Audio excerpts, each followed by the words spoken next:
clue's coming from. Yeah. Cool. Okay, let's go live.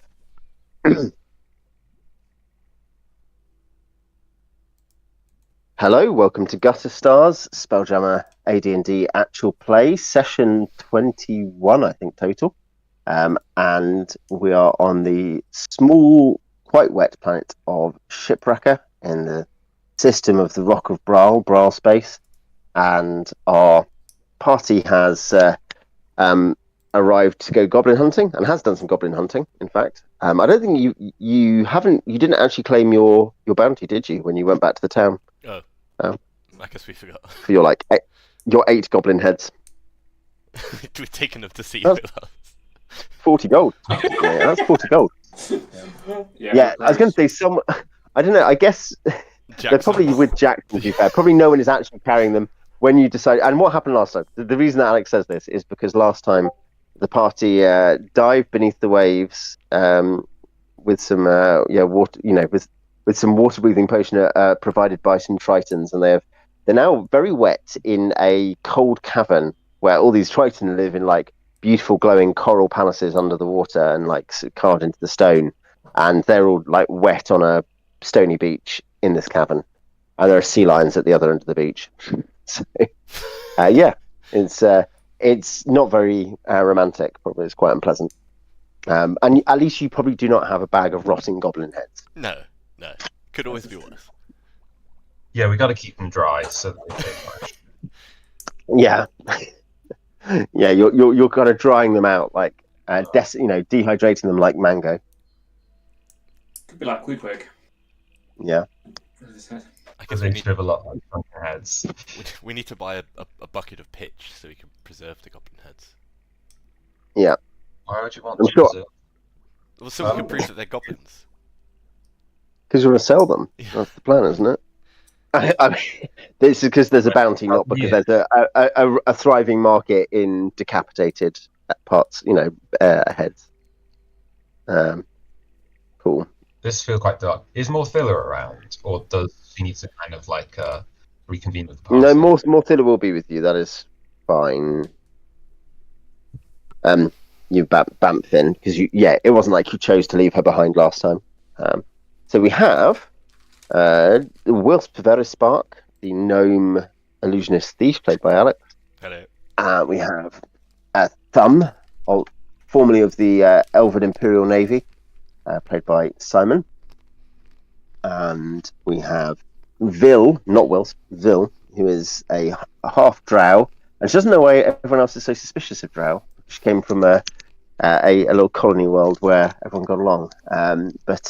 Vil, the half drow conjurer, and we have Morthilla, who Jamie is playing because Zithra, his elf fighter, ate kebab and got a parasite. The actual thing that happened. If you want to catch a tapeworm, eat some pork. Yeah. Okay. That is the party. meat type. Yeah, it was a meat kebab. Definitely 100% meat. Paid for. Yeah, some of the meat tapeworm. Some of the meat wouldn't leave. yeah. It's found itself a home. The infinite growth. Wait, isn't it sustainable farming though to grow your own tapeworm? I don't think so. I think parasites don't tend to be very sustainable unless you're able to pass the parasite on when you die, I suppose. Yeah, no, exactly. You just need to make sure to put it into the local water system. Well, if I leave it in my will... Yeah. No, I need to leave it in my will. Is who gets the next parasite. Yeah, a highly enforced legal system. Yeah. Great. Okay. Yes. So that is where you are. That's why your tokens are out at sea. There's a Triton and a Hippocampus because you were met by a Triton warrior with a Hippocampus. So that was why that was. Yeah, you'd also befriended some elves in the wood, hadn't you? Yeah. So you are. Because there's too many goblins. Yeah, I think in the water, do we need to worry what armor we're wearing? I think the discussion at the time was no one's going to be wearing. In fact, I think literally no one was wearing heavier than leather. No one was encumbered at all, I think was the conclusion. So you can't be encumbered, at least in terms of DMGR9 swimming rules, unless you are proficient, in which case you can be encumbered, but you're slow. Yeah, I think we kind of assumed we're not planning on getting any fights underwater. So I think everyone just left any of their spare stuff behind, so they weren't. I mean, if I don't think surely we'd want to have armor on, so we sink. So... Yeah, it's just quite hard to get back up after, isn't it? Get the hippocampus to drag you. But yeah, no, I mean, yes. Fine. So I don't know. Unless you are encumbered, I wouldn't worry about it. In any level, I wouldn't worry about it. If you are encumbered, just mark on your sheet what you would leave on the boat. You know, all the rations and your spare weapon, that kind of stuff. I'll probably just assume that I've left my chainmail armor then on the boat. But Oh yeah, yeah. If it's yeah. So yeah, you've basically got some basic stuff, and you've left most of your stuff on the boat. Your chainmail particularly. Great, sounds good to me. I presume you still get an AC bonus if you're having a shield but no armor. If you're, I presume that it's AC 9 still if you got shield but no armor, right? yes, yeah.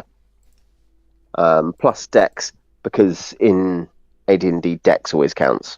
Unlike more, no Dex builds.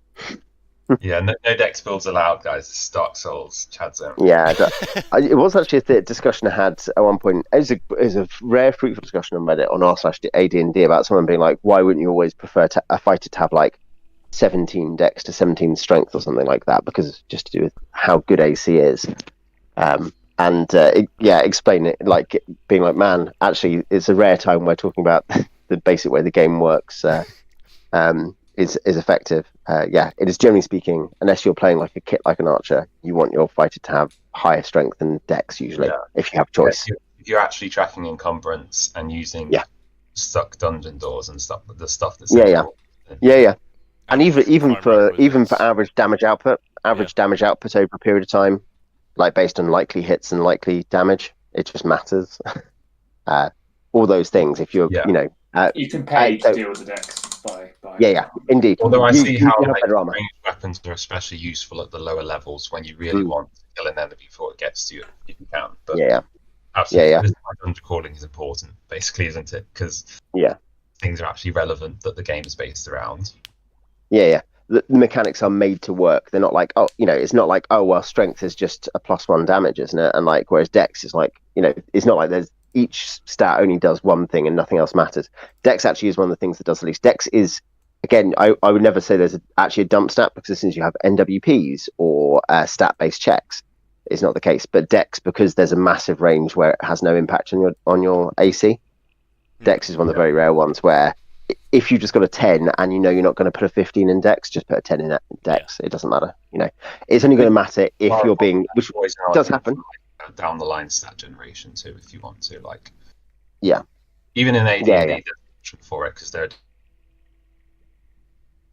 different options. I was going to say and down the line, for 46 keep through or whatever you're doing down the line does give you different character builds. You are like, this character is like this. Great. I think where we left, from what I remember, was that the Tritons had dumped you on the beach, and I think you're just being told to wait, weren't you? Cool. Something like that. Yeah, we'd 8 days later. We told them why we were here and what we'd discovered, and they were interested. Like, they knew enough to know we weren't just full of shit. Well, I think is that you described some like Tritons that the Goblins had told you about. That had been caught in a what's it called? A pool. And they had some missing Tritons, so they figured we weren't just here to scam them. Like cold callers, but for like rescuing Tritons. So was it some caves? The Tritons had that the Goblins were getting into, or something? No, it's the other way around. From what you'd gathered, was that these Tritons had come into the kind of the pools at the bottom of the Goblin base, like in the caves below, and then been trapped there. Yeah, the Tritons said it was like basically some adventurous kids or something that had got disappeared. I think he thought a couple of adventurous kids, and then like the kind of whatever it is, kingdom's large tribe, whatever. Their mage, their lead mage had gone with them, basically to okay, show me where you found what this kind of this place you're causing trouble is, and then they hadn't come back. So I think that was the discussion. Great. Okay, so yes. You will be met on the beach. I say these guys, they can stand, in the sense they have feet that can go flat, but they stand awkwardly as they kind of come up. They pull themselves up. In fact, they briefly look like seals or something, like very quickly slithering up onto the stone, and then they stand up. And they look, they're slightly more uncomfortable that way. And there is a there is armored in a kind of very light, like what fish scale armor. You'd almost think it looks like scale ale, but it just like the scales glint and move with like an oily light. Next to him, they're blue skinned, black hair, black eyes, like solid black.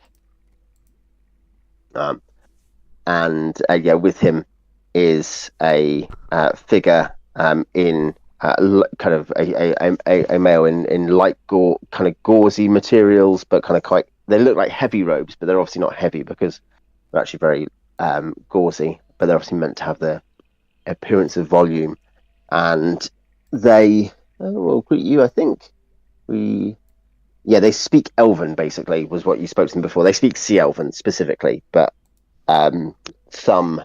And does Vil have Elven as well? I guess he does. But I speak Elven, yes. Yeah. You're mutually intelligible. It's not like a completely alien language. So Common, Elven, and Scrow is what I've got. Yeah. So yes. And I guess they were just these guys. One of them is the King of the Tritons here.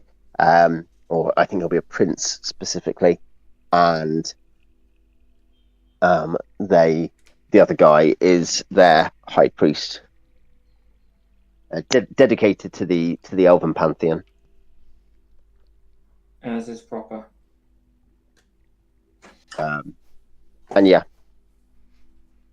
Greetings.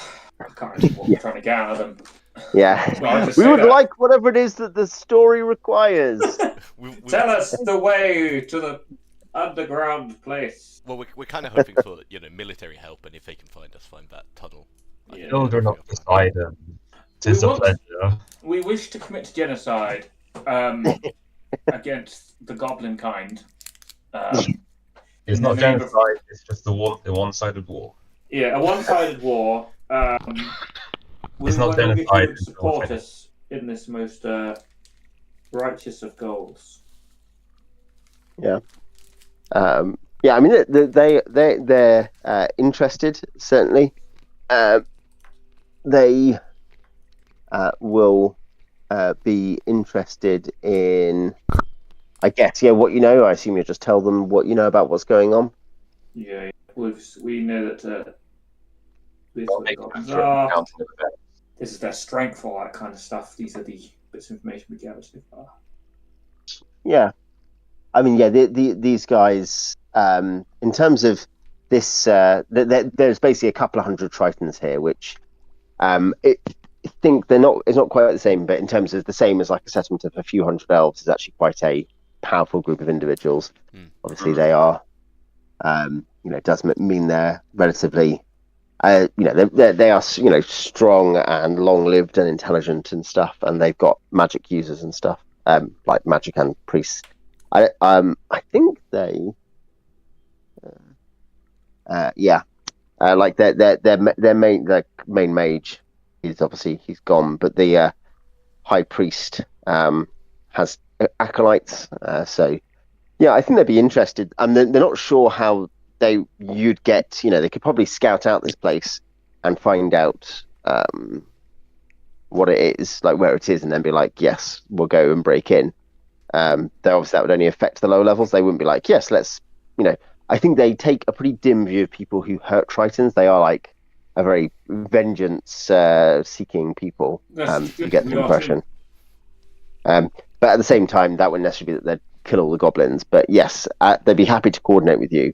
I guess maybe the prince would say either you can try to get some magic. We don't have like infinite water breathing potions. You can either get some magic and come with us, or like sail to the right point and then dive, or you could go overland and we could coordinate. He says like they have special conch shells. They could signal you when they are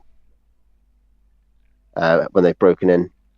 Oh yeah, like a sending stone, but it's a conch shell. It's more like the Ride of the Rohirrim. I think that's the way. Oh right, yeah. We do have a signal whistle if that helps at all, but yeah. Yeah. No, their conch shells aren't magical, but they kind of are. They're special. Like the creatures of the deep are generally trained to not bother people with these conch shells. So, yeah. But he'd say, I was going to say that's probably where they're at on it. What they think they could do.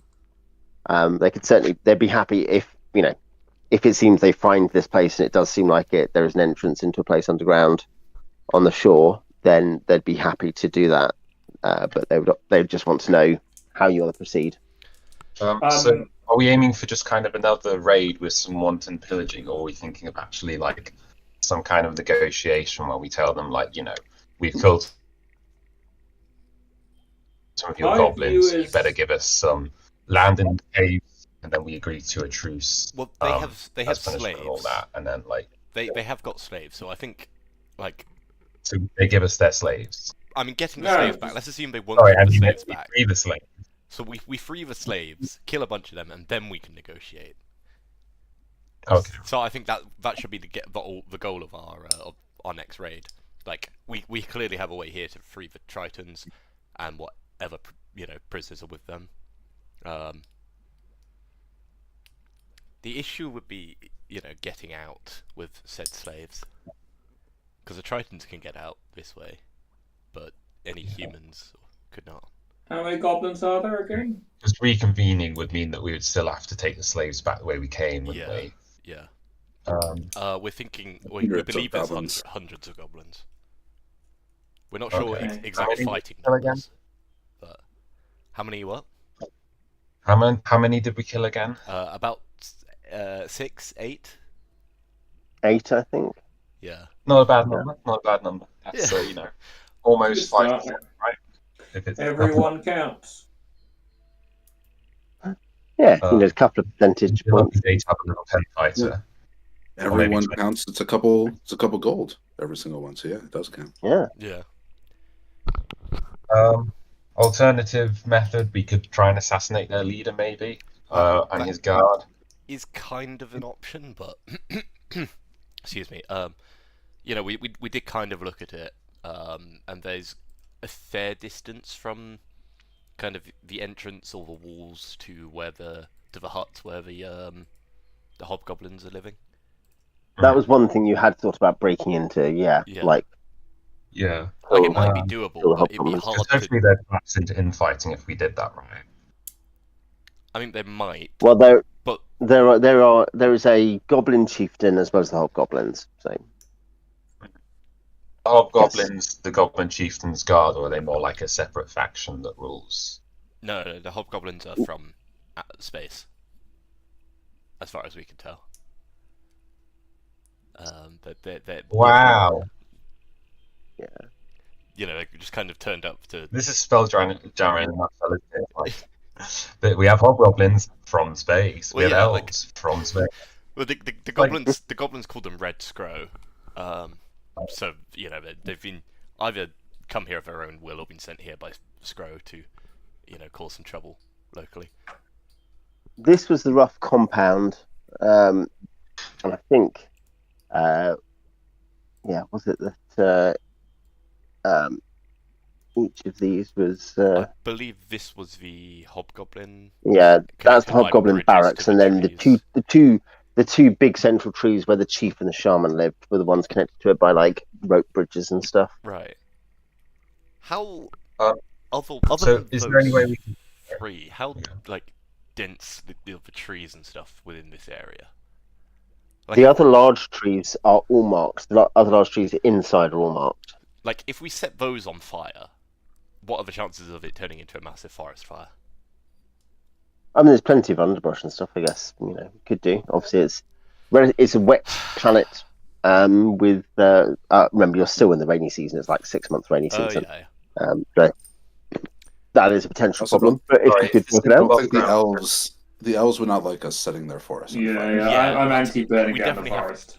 We definitely have to avoid that. However, we could wait for a day when it's not raining, but it looks like it's going to rain shortly. Set shit on fire, and then hope it doesn't spread. And if it does spread, the rain puts it out. Are you telling me there's an actual use for the druid predict weather spell? What level is that? I can't remember if it is a spell actually, but I remember that definitely sounds like a spell. I think it's first. I think it's an NWP about weather. Oh, there's weather sense as a non-weapon proficiency, yeah. But I would be surprised if it was a spell. The D&D weather presenter build. OP. Yeah. Is it above ground layer then, like a village, like buildings? No, most of them live below ground. Most of them live below ground. I mean, leaders live in the trees because they are higher. Okay, is this map the underground sections or the above? Or this is the above ground sections. The circles are trees. Okay. So one option, of course, is that if we control the above ground space, we could essentially besiege them and seal them in. Another option, of course, is cutting up the rope bridges as a form of environmental warfare. I prefer getting some water-breathing magic and coming in via the underground. The issue there is getting We fight our way up. Oh, as in just going. Well, I mean, we are level. I'd agree if we were like level 3, but we're level 1. Fighting our way through dozens of goblins with prisoners. I guess we don't. What do we know about the prison? Are the prisoners mostly like lumberjacks, or do we know anything about the skills the goblins have? Farmers and tradesmen and stuff. Because if they're traveling through the forest, if it's like hardy folk like lumberjacks, then we could just bring some weapons with us, free them, arm them, and then we might have a chance to fight our way out. I mean, I imagine it could be a mixture. I remember I won't say which, but there's one Gygax module where there's like a level 1899 strength guy tied up in a prison room somewhere, usually free. One of the modules, who's also mad. Right. Hear me out. Yeah. Hear me out. What if, since we're in town right now, what if instead of worrying about any of this, we're not in town. Bill's like, because we're in the Triton town right now. Let's go to the Triton. We're close to the town. We have to go back to the town anyway. What if we just stole an item from the shop and gave it back to the Mages Guild guy? What if we could do that. Did something else. We could just do that. What if we just stole stuff and then sold it back to people? I mean, I talked to the Mages Guild guy, and he's like, "Look, that shop owner from the Anything shop. Which use the Morrowind strategy. Do a side quest until we level up. Yeah. Yeah. I mean, drink 10 skumas and then fly over there and punch people to death. Morrowind strat. Something we could actually do whilst we're still here is presumably the Tritons know spells relating to water breathing and stuff, so we can ask if they have anything they can teach us. Given we have two casters here, I don't know what kind of what. Water breathing is the second spell, I think, second level. So yeah, so I can't. It's level 3 actually. I have another question about underwater spells and stuff. If I try to cast a spell underwater, I presume I can't if it involves a vocal component. Unless you are using something like airy water. Okay. And does water breathing change that or not? No, water breathing does not change that. I mean, certainly their high priest. Let's see, what's the? I mean, if they have 1d4 plus they 1. had some... They will have. I think they will have 2 priests who can cast water breathing.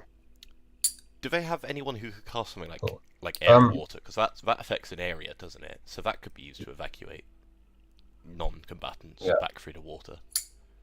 Wouldn't it make most sense to get the Tritons to try and cause like a cave-in at the bottom to seal that part, and then we besiege the top part? Wouldn't that make the most sense, perhaps, as a coordinated assault? I mean, we don't know how deep the bit with the area where the Tritons is. Like, it could be, there's the above ground section, and then floor, second floor beneath that, and then a third floor where the Tritons are.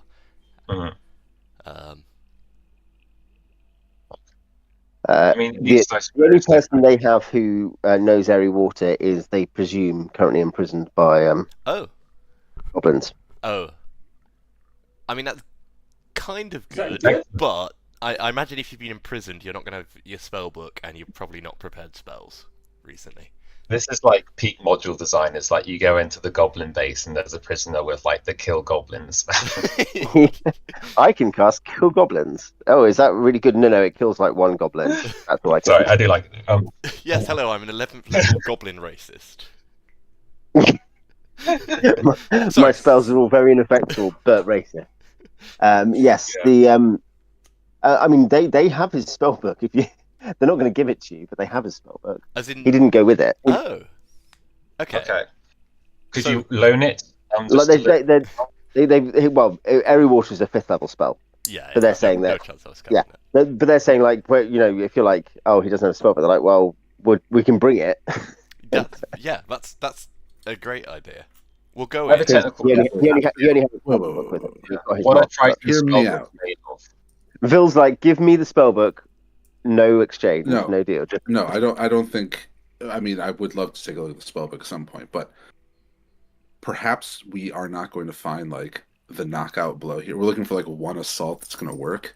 We may have to whittle them down a bit first. Maybe we should do a couple more like guerrilla tactic strikes to try and whittle down their fighting force. Oh, and get them. I don't know if we have like a 1 assault strategy here that's going to work for us. A good point that you made was there are hundreds of goblins, but we don't know how many fighting goblins there are. So like, it would be nice. Let's capture some more. Let's take a few more out and try and figure out exactly how many fighters are we dealing with. Yeah. So we should do a couple more ambushes, I think. Yeah. Yeah. I think... Owen, I have a question. What are the Triton spellbooks made out of? They are made out of giant squid skin, and inside is the their only enemy, the giant squids. Squid ink, I guess, as well. Squid ink. There you go. Yep. But wouldn't that just wash away? It's magic, dude. It's magic squid ink. Yeah. Yeah. Well, no, when you think, like, every culture that has, like, an alphabet, their alphabet is defined by what they're writing on, so, or how they're, like carving into clay is different from carving into leaves, is different from carving into stone. I was going to say, one reason that Linear B and Sumerian stuck, basically, is because they're carving it into bricks or tablets. Yeah, like Roman numerals are all straight lines because of the tablets. Yeah. Because of how they came about, It makes you wonder, what the hell was up with the Egyptians? I think Arabic numerals must also have originally been straight lines, right? Don't know. I think they were. I'm not sure. They could be. I mean, as in, you can write... very boring conversation. You can write them all as straight lines, can't you? Here on Number Wang, today's specialist topic: how to write numbers. I think I remember seeing like an image of some an older way of drawing those numerals, but I can imagine that. No, people who discovered how to kind of have renewable sources of paper wrote more interesting things is actually the upshot here. Great, like vellum papyrus. But no, they just use like dead squid, dead kraken, basically. Another question really is: would we have poetry if we could write a lot on? If we could always write? That's the question for today. Probably, Bina. Probably. Oral tradition's quite a powerful thing. Yeah. But what I mean is, like, oral traditions often, like, partly come from, like, lack of being able to write. Lack of literacy, yeah. Like Norse sagas stuff, or like. Yeah. No, it's a good question because the answer might be no. Oral tradition, I mainly think of. No. Yeah, the answer might be no. Actually. So hey, great! Everyone, pour out one and be grateful for your illiterate ancestors. Yeah. Well, this all linking back to the fact that Morthilla has 8 intelligence, so she can't write. But she knows so many. She doesn't even have our semi-literate house rule because the house rule is 9 int means you can read basic signs. Well, druids were also an oral tradition, right? So people would and it's probably it might be like this with the spells, people memorizing these massively long poems just from the person they're training from, not from what they've read or whatever. Morthilla has loads and loads of Norse pantheon poems that she can tell you. She doesn't know anything about how to light a fire or anything more technical than putting her boots on. Yeah, but she knows all of the sayings of the High One and stuff like that. She has loads of good stuff to hit. She'll tell you loads of really good, useful advice. She just won't understand what it means. Yeah. Great. Anyway. Yes. So. Yeah. So that's Beej's suggestion. Yeah. So I agree with that suggestion. Yeah, I think we can look at environmental destruction, try and set some buildings on fire, cut the rope bridges. I guess we should ask the Tritons if they have an easier way of us contacting them. Given we've come, we want to give it maybe a week or two of, lure the goblins into thinking we're just going to use, guerrilla tactics against them before we launch a more concerted raid. Yeah, we want also set offensive, basically. Yeah, I was going to go the reverse, but before you unleash the B-2 bombers. Start firing cruise missiles from Triton submarines. I mean, Triton submarines, and we've also got the not trebuchet, the ballista on the. You do actually have a ballista. You do actually have a piece of we could just get Jackson to fly over as we shoot the ballista down on the goblin. He can literally do that. Yep. That is an amazing plan. Why are we not doing that?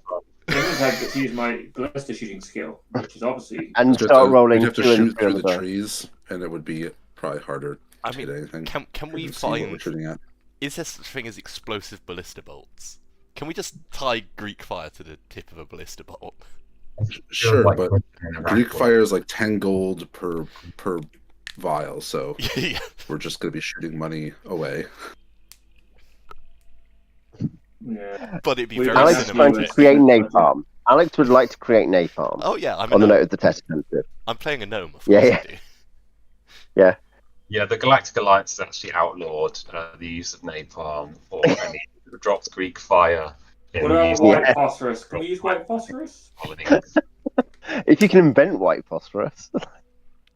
I mean, can't you just burn urine or boil urine down until you get some kind of phosphorus, right? Yeah, this is going to be what Thumb's downtime when he's training is going to be spent on. But if we get inventing white phosphorus. But yes, in terms of contact, they maintain relations with the Temple of the Storm King, the Temple of Njord. Because they are good creatures of the sea, and so they recognise Njord. So they would be happy to potentially communicate with them in the way that they are accustomed to. Yeah, that sounds sensible, reasonable. That basically, I guess the prince would be like, we'll tell you when we found. Oh yeah, it'll take some time for them to find the tunnel anyway, won't it? Yeah. Yeah, I think that's the thing. They assume they can find it because it's not such an enormous planet, and they do know the seas, but it's not like they're like, we'll just search the Pacific Ocean for it. Don't worry, guys. But it's still like a tunnel that leads like 20 miles inland. It's hundreds of square miles is the point. Yeah. So yeah. Another option is we could try some kind of like Trojan horse tactic. If we'd be like, oh guys, we're gonna give you a barrel of apples as a present or something, and there's like someone hiding there who's gonna free all the slaves. We could learn like the worst idea. We'll find someone to teach him disguise self or whatever, some spell to make him look like a gnome, and you're like, look, I found this prisoner. But he's speaking common because he doesn't know Goblin. Do you mean Goblin? Like Wilsp will make himself look like a gnome. Oh yeah, sorry, I misspoke. Yeah, he'll make himself look like a gnome, like a goblin. Fucking hell! Make himself look like a goblin, and pretend he's captured. I think it's actually you actually want. I know he's not an illusionist, but you want Vil because then Vil could look like a hobgoblin and speak Scro. That'd be. I mean, that'd be the one. What are the what's the forbidden schools for a conjurer? Is that possible? Yeah, actually, you know illusion spells already, don't you? No, you know. I conjure, DM bribe. Well, Get it's illusion. It's evocation and greater definition is my. That's fine. I have an idea. How about we take that dodgy kebab that took these ether out and then gift it to the goblins? Thus spreading biological warfare among the population. That's a good idea. By the way, the actual opposed school to conjurers are the Istari, the 5 wizards coming from the west, who are, after all, no mere conjurers. Can we make a giant Vindaloo? You want to like overload their toilets so they can't play. Did you say Lou or Louvre? Like, are you gonna make a model of Vindaloo gallery? Make a model of an art gallery out of curry. We're gonna give them. What was the biological warfare idea? The guy who burned the Reichstag. Ether aids. We're gonna give to them, right? So they get ill as well. So I was just thinking, what if we went to town and we bought all of the kebabs on offer, and then we just dropped them from our ship overhead onto the goblins and have them eat it and get this like food packages. That's awful. Well, I think there's the risk of them shooting us. Yeah, but we can shoot. We'll go really high, and we'll just drop kebabs on them until they get sick. But like by drop kebab, you're not talking about them eating them. You're now talking about using them as bombs. You drop them so high, they reach terminal velocity and just explode everywhere. It's actually a lie. Can we do orbital bombardment? Bombard them with what? Just drop heavy things from space. From space. But the thing about like rods from the gods is that it's not just dropping things from space. It's like you get like orbital, velocity, and then you crash it into a planet. This is literally the plot of Mobile Suit Gundam, guys. We've mistakenly reinvented the classic mecha series where people drop human colonies on the planet as warfare. It's a kind of biological warfare. I mean, sci-fi's already come up with. Let's kill a couple goblins. Yeah, keep it simple. We'll go back to town. We'll do this wizard side quest. Just a little bit of tomfoolery, or maybe we'll look into it. Are these burnable buildings? Are these like thatched cottages or whatever? There was one building. There's one tree. The Hobgoblin Barracks is a building. Like it is a single main level with like a roofed, kind of a roofed roof porch. I mean, like it's kind of like it's got an open roof basically, but with a cover, but open to the air. Okay. And then the trees have presumably platforms in them. You didn't really see the platforms because obviously it's got foliage there on these evergreen trees, but there are platforms according to the prisoners you executed within the trees, within the 2 big trees at least. So yeah. We could try setting fire to the hobgoblin building, and then cutting the bridges. Maybe, I suppose. I mean, if it's not like massively dry and we have some oil, I think it should be reasonable probably to burn the hobgoblin building without burning the forest down. I mean, what we could do before that is ask a priest in town to cast like an augury or something, and ask, will this go well or not? If we're focusing purely on the will we start a forest fire, then I imagine we could get an answer to that with an augury. Sounds good. Like, augury answers a yes/no question, I think so. Mm-hmm. Or it's not. I forget. It varies by edition, so I always forget exactly what it is. It's either it answers a yes/no question or says something will have good or bad. Yeah, whether the course is more good or bad, or or more Mm. likely to be good or bad out of two options. Yeah. We might have to ask more like, are we more likely to start a forest fire by that than by something else or something like that? Because I think usually it's for stuff like, if we open this door versus that door, which is more likely to be dangerous. The priest casting an augury kind of seeks to divine whether an action in the immediate future within 1/2 hour will benefit or harm the party. For example, if a party is considering the disruption of a weird seal that closes a portal, an augury spell can be used to find if weal or woe will be the immediate outcome. Okay. So it has a 1/2 hour window. Yeah. Yeah. And it has to be somewhat obvious, the answer. Like the example it gives, if the question is, will we do well if we venture to 3rd level and a terrible troll guarding 10,000 silver and a shield +1 lurks near the entrance to a level, which the DM estimates the party could defeat after a hard fight, the augury might be great risk brings great reward. If the troll is too strong, the augury might be woe and destruction away. I see that. Yeah. Like, I think if the troll is just a guy on Reddit, then it's just wheel. Even though you could beat him, there's nothing to be gained. Oh, it's just woe. Yeah. It's not worth it. You'll be. It's so toxic. Yeah. I think I don't know the exact speed of the Star Sail on World, but I reckon we could probably get there in 1/2 an hour. I don't know. Like, how fast does it go on land? We take the person over to within 1/2 an hour of the village, and we say, if we were to attack within the next 1/2 an hour, and do that. If hypothetically. Hypothetically speaking, for the sake of the argument. If we did it within it would. So no, I think the rules interpretation probably, and I think this is probably accurate, would be you could ask that question. Yes, if we attacked in the actual next 1/2 an hour, what would happen? Weal woe. Yeah. Now the point is that won't pay attention to that. Won't give you information about different game states of the enemy base, so different patrol patterns, people being awake or asleep, etc. Or if they react and if we do a minor raid and then they put up a much heavier guard, or you do a minor raid and they start evacuating. If some of you will remember, 3 of you will remember the Svarts evacuating their lair underneath the Dwelling Homestead, when you went back to be like, yeah, we're going to kill them all, and then they were gone. For instance, so obviously such an augury could not account for either time-based or reaction-based change. Okay.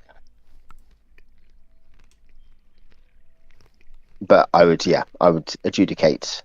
And I'm thinking this, you've got a 9th level priest in front. I think it's 9th level in front of you, and then you've also got a priest, your own 1st level priest hanging out with you. So yeah, you'd know this, I think.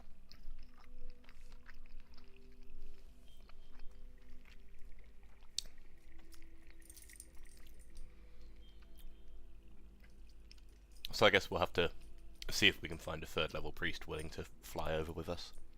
Probably do a side quest or owe them a favour. Or money. Yeah.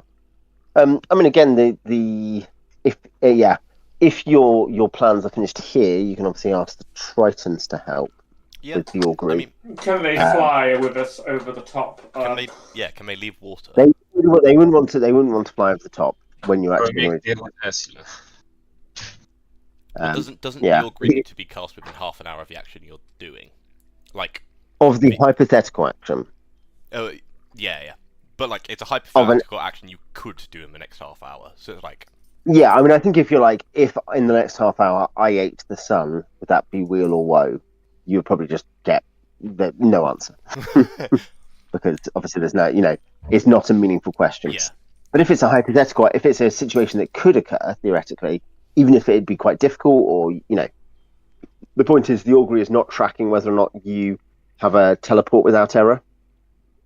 That's not what, it's tracking whether the question you ask makes sense. Sure. I kind of imagined it was like a kind of limited looking forward in future. So it can look forward into the future, into the future of the next half hour, and then give a limited reply based off of that. Yeah, the two examples are ones that you could do in the near future, realistically. Yeah. So. Like, I feel that realistically is the difference. Like, it needs to be something you could actually do in the next half hour, if you chose to immediately, rather than the hypothetical of you having a teleport or something.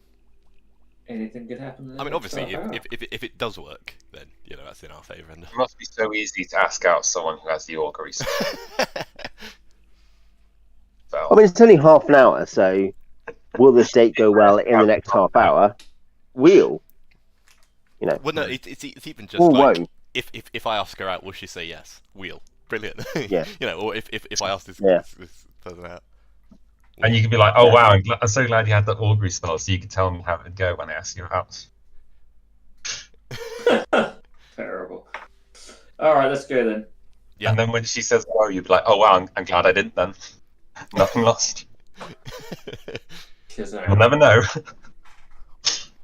Yeah. Will I marry this person in the next half hour? Whoa, no, okay. There's no point in trying then, is there? In the next half hour, yep. A very short time horizon due to the nature of the spell that I have access to.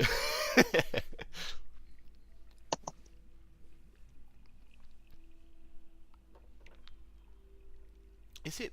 I'm trying to think. I don't know if it's. I was just thinking of other divination. I quite like divination spells. I don't think we use them enough. Yeah, I agree. Yeah, they're quite often. Where are we going then? We're in a cave, aren't we? Yeah, we're in a wet cave. There's some seals here. Cave. It probably smells like fish. Oh, community is in this edition. Brilliant. Is there anything to scavenge in this cave? Come all the way down here. Or is it? Well, there's the king. There's the high priest. There's some very important tritons here. But I think we've wasted enough of their time. Yeah. So I guess we've established that they may help us launch an assault at some point. Yeah. Great. Well, they're doing their preparations. They're figuring out where the tunnel is. We're going to do our preparations. Possibly set the goblins on fire a bit. Okay. Should we just launch a campaign of terror against them? What does that mean? That means that we issue demands, which is you give up all your slaves, and then when they refuse, we just start sort of randomly murdering them and leaving their body parts hanging in trees. Yeah, that's kind of what I was talking about, but like in Northman, but we should I think we should really issue some kind of attempt at negotiation first to tell them retreat back from that side of the caves, or we're going to kill more of you. And if it doesn't work, we'd like in Lord of the Rings, throw away the severed heads of their companions into their village. Yeah. And given we can just rain heads down from our starship. Oh yeah, we can rain it down from the ship. Yeah. That's awful. We can even we should cover them in oil and set them on fire. So we have flaming heads of their severed comrades dropping down on them, guys. We absolutely should. The question is, how would we approach for the initial diplomacy without risking being killed? We cut a head off one of them and we put a note in it and we chuck it back. No, dear Mr. Hobgoblin. That's not very diplomatic. Okay, well, no, I want a diplomatic mission for the Imperial Senate.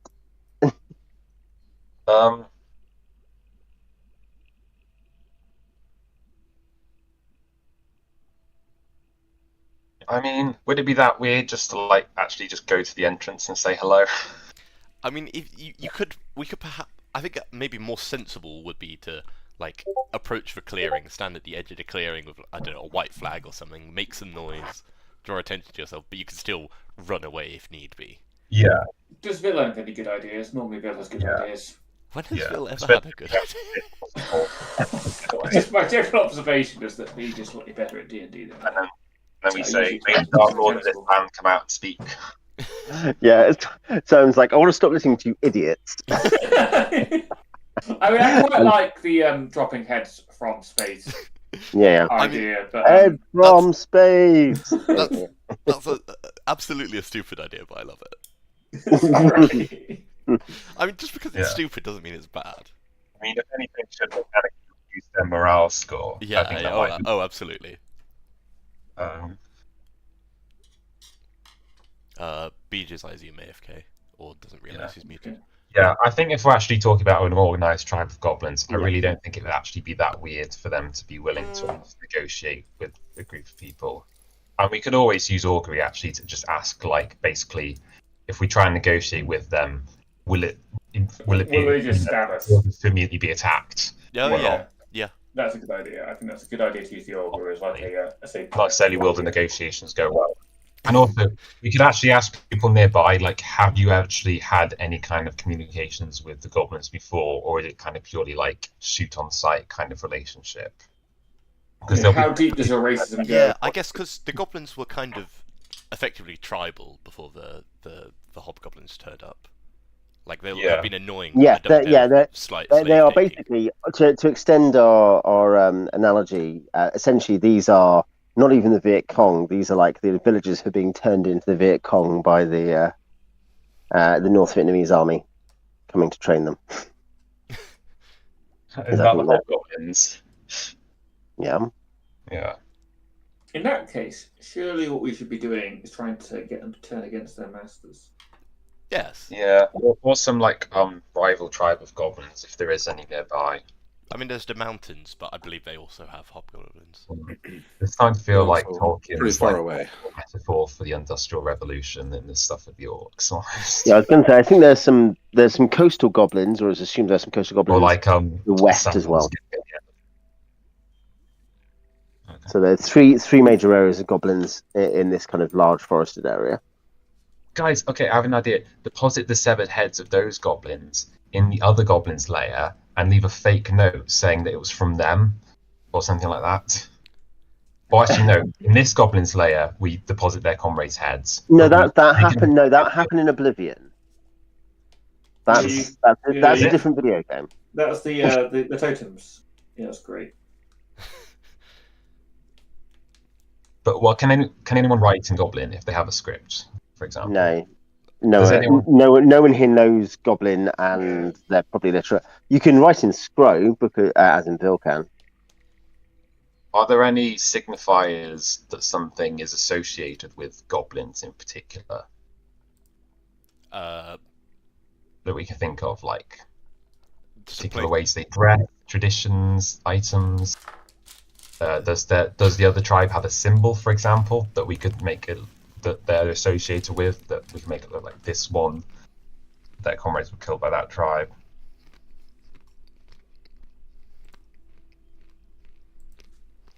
I don't think you particularly know anything like that. No, you could research it. Yeah, can we try and research if there are any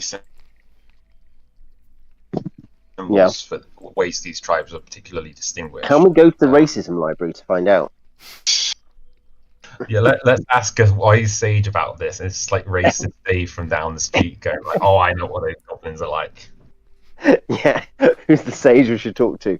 Would it be the great historian sage? No, it's the racism sage. And we asked, like, Dave, what distinguishes these different tribes? It's like, oh, they're all the same to me. Thanks, Dave. That will cost you 2,000 gold pieces, please. Is it David Starkey? Yeah, they're actually the same tribe. We just drew an arbitrary border 200 years ago. Yeah, and now we get them to fight all the time. These things. We drew a straight line down the map, and we said, you're this country, and you're this country, and everything will be fine. Hey, look, we're making fun of the British more than anything here, aren't we? If this looks bad. Great. So, yeah, I mean, anyway, in that case, I think we'd worked out that I think we worked out that based on the number of potions they had, they could give you enough to get you back to the Star Sail. So if you are up for going to the Star Sail, then go to the Star Sail, I guess. Yeah, I guess we're definitely heading back to town. Oh, you're sorry, the Star Sail's how we're getting back to town. Yeah. Just leave Jackson. We'll swim. We'll swim. We'll swim. We will non-proficiently swim across a small ocean. Listen, the Tritons are going to teach us how to surf. Yeah. We actually stay with the Tritons for several years, learning how to live under the ocean, living on this really cold, wet beach in a cavern with sea lions. So yeah, it's not so much mud core as water core.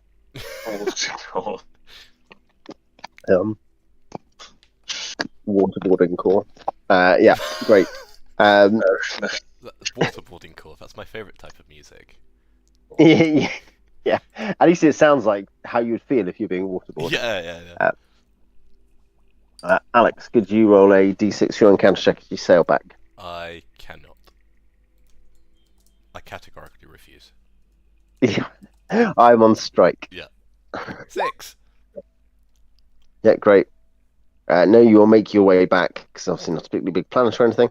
So you'll make your way back to Writers, the town,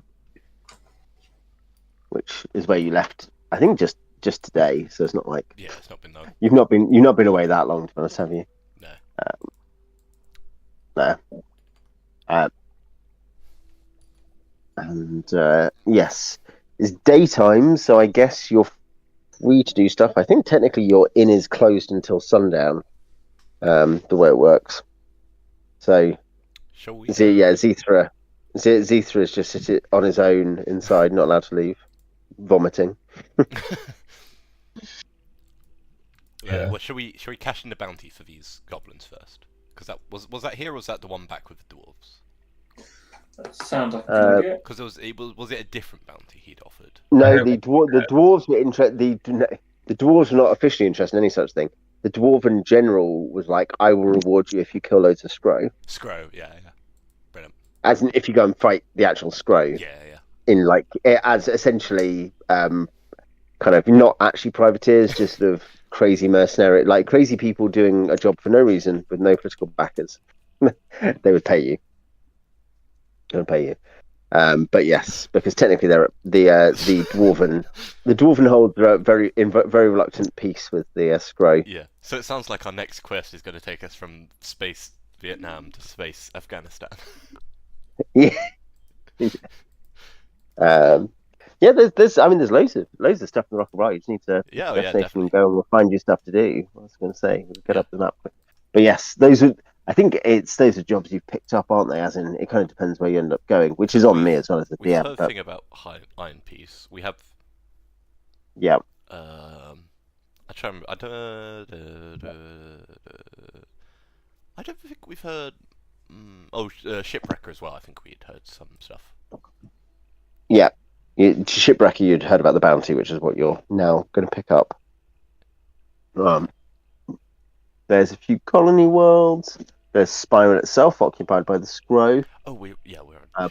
Barbuda, I think, is a water world. I need to double check and remind myself of that. There's a few places. Yeah, because I think that one is one that's actually from a supplement for practical planetology. Barbuda is a beautiful planet. Aside from its fish, has no resource great value. Floating coral islands dot its surfaces. Rumors place Sargin, sea sprites, and Coatl as inhabitants of the planet. So that's what you all know about. It sounds like. Sounds like a good place to go for Fortunate Son 2.0. Yeah. Alex's voice is so again. Fire in the morning. Yeah. So imagine like a Bard core cover of Fortunate Son. Yeah. I was going to say I did wonder actually. I was like, obviously that's going to be the inspiration for the name of the ship in Night of the Shark, the second adventure in the Surgeon trilogy. But yeah, I don't know what other than whether or not it's that, instead of the trees speaking Vietnamese, it's the corners of the room speaking horrendous pile of shark skin that tries to burrow into your spine. God. Which is a thing in that. Spoiler, that's the thing in that module. Great. So, yes, we're in writers. I guess, Beej, if you want to roll a d6 for walking, I think you're going to the kind of governor or whatever he's called, the guy up at number 2 there. I think. So, if you want to roll d6 for travel within the city, town. No encounter.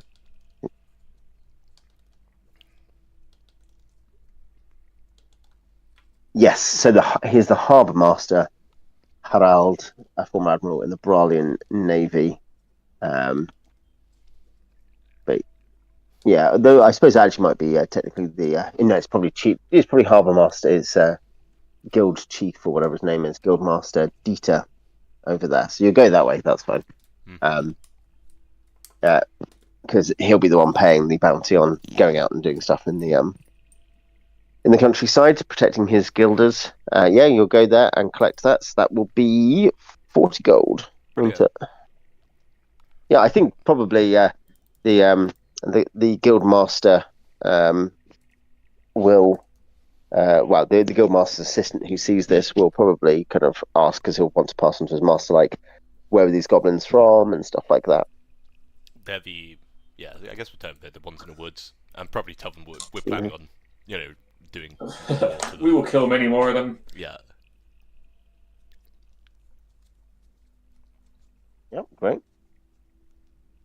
No, I mean he'll pass it on. Certainly, it's of interest to the lumberjacks and stuff to clear the woods of goblins, so they have safe access. So yes, there will be a reward waiting, and certainly if it seems you've destroyed a major settlement of them, then more rewards may be forthcoming.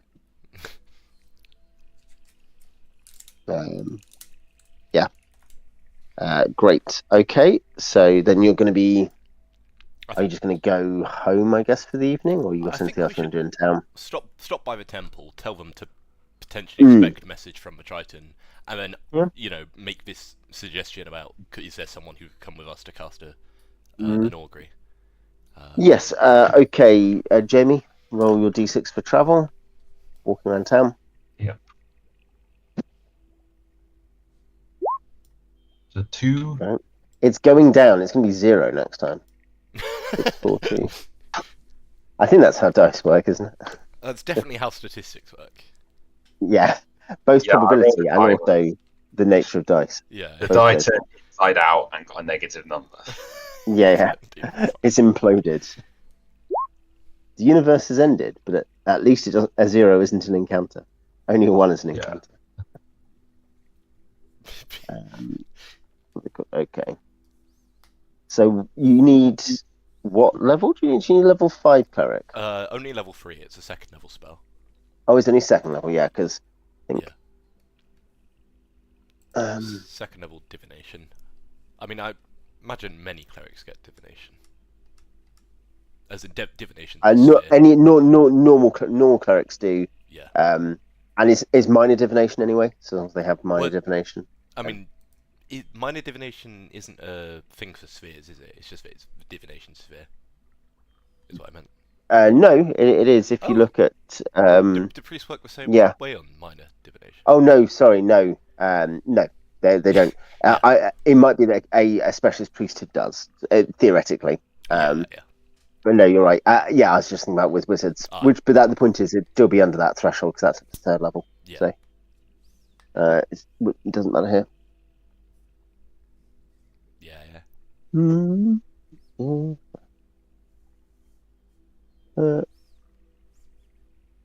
Yeah.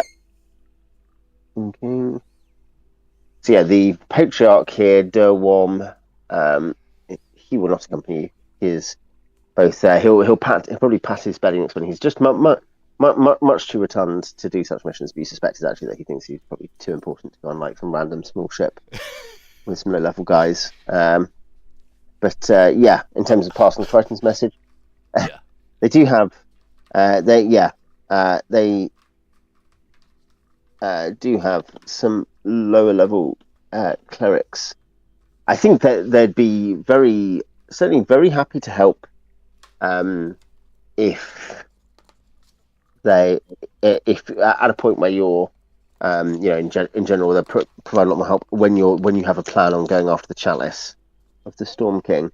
But I think for this, as long as they send one of their level 3 clerics as long as there's no requirement for them to enter combat, basically, beyond being on the ship.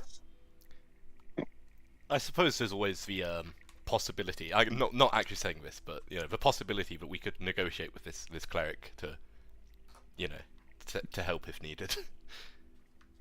Yeah. Well, as soon as he gets out of the thing, you're like, go on, do an adventure. Do an adventure. We'll figure out like who they actually worship. Like if it's Njord, then it'll be a bit harder. But if it's like, oh yeah, this guy worships 4 and he's here, it's like crack some skulls. Yeah, they will. Lusorm will come with you. Lusorm is a 3rd level cleric with 18 hit points. Pretty beefy. Yeah. So yes, he will come and aid you when you're ready. Basically, yes, that's. Assume you're going soon, he will go with you. He'll be the one assigned. Yeah, probably. And yes, they will await the word from the Tritons, and will take your address at the Grey Cat, and then and then they'll be like, you haven't eaten any more street food recently, have you? Just checking. We learned how. They will ask. Yeah. Yeah, and then Morthilla is actually a bit of a health nut. Like she only eats like really, really high quality whole food stuff. Yeah. Hearing about her friends Ether getting ill. Yeah. Well, one of the acolytes, trying it on with Morthilla is gets into how he's like, oh yeah, no, I'm into just freshly fished food, raw, or maybe smoked, just no additives, no, just. You got to keep your body clean, whilst you realise he's got a slight soul patch, as he says this. She's like, oh no, I don't take any of those artificial ingredients they bring in from outer space, like salt and. I really object to spices. Yeah, spices like chili. What's that? Oh, it's called. It's hot. Why do they call it chili? I tried this stuff called mayonnaise once. It nearly killed me. Yeah. I assume it's really unhealthy for you. I'm on a cleanse. Yeah. Yeah. Zeta ought to be detoxing. Yeah. But he's a bit busy thinking that he's a reincarnated ancient emperor from Khalees. Yeah. Yeah. I'm a worm. You'll understand the reference later on, Owen. If you Yes. I'm assuming that you are referring to something. I was just thinking about a different god emperor. I'm always thinking about. I always think about one god emperor or another. Sometimes it's a god emperor from a Clark Ashton Smith story. Sometimes it's from a Frank Herbert story. Yeah. Other people think about the Roman Empire all day. I'm thinking about galactic spaced empire. Yeah. Ruled by the world. Or the God Emperor of Man. Yeah. Yeah. Yeah. In his giant glass box. Yeah. Yeah. Slowly, our campaign will turn into Warhammer 40,000 because we've already started committing acts of terror on the Xenos. So only in a matter of time, a demon will spawn in, and we'll just decide to nuke the entire planet.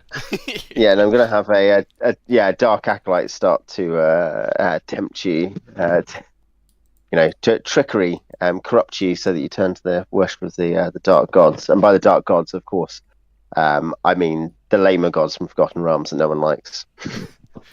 They're not even evil, they're just lame. No, not even the Dead Three, just lame lesser gods who no one likes. Like the Red Cross Knight or whatever. Or whatever it's called. Red Cross Knight's cool. He's cool. You like the Red Cross Knight? Is it like God of Tactics, and that's about it? No, the Red Cross Knight is the guy you rescued from underneath the castle. I'm sure there's a god with a similar name. Sorry. Isn't that just a fancy term for like Athena, goddess of war and wisdom? The Red Cross Knight, the god of emergency aid charitable organisations. I'm sure there's a God of Tactics that is just God of Tactics and has a very similar name. He's called Tacticus. So what are you into, Tacticus? Tactics? So basically, it's a god who's a war There is a god called Red Knight. An Exarch of Tempest. The Red Knight is a god of strategy. Yeah. Great. So yeah, basically the Chaos Gods in this game are not actually like chthonic entities who represent primal destructive kind of drives, but just lame gods who aren't even evil, just no one wants to worship them. You just got like the god of ADHD, the god of man flu. Yeah. God of autism. So just to please you YouTube, seek your medical advice elsewhere, not from these fake gods we're making up, because they could. They promise you only destruction, much like the Chaos Gods. I shall make offerings of caffeine and concerta to the god of ADHD. Yeah. And prosciutto or almond milk to the god of man buns, depending on which kind of sect of man bunism it is. I shall build a mighty train to the god of autism. That's how that happens forevermore. I like trains. I think they're cool. Steam trains. Anyway. Sorry. Yeah. And the channel got banned.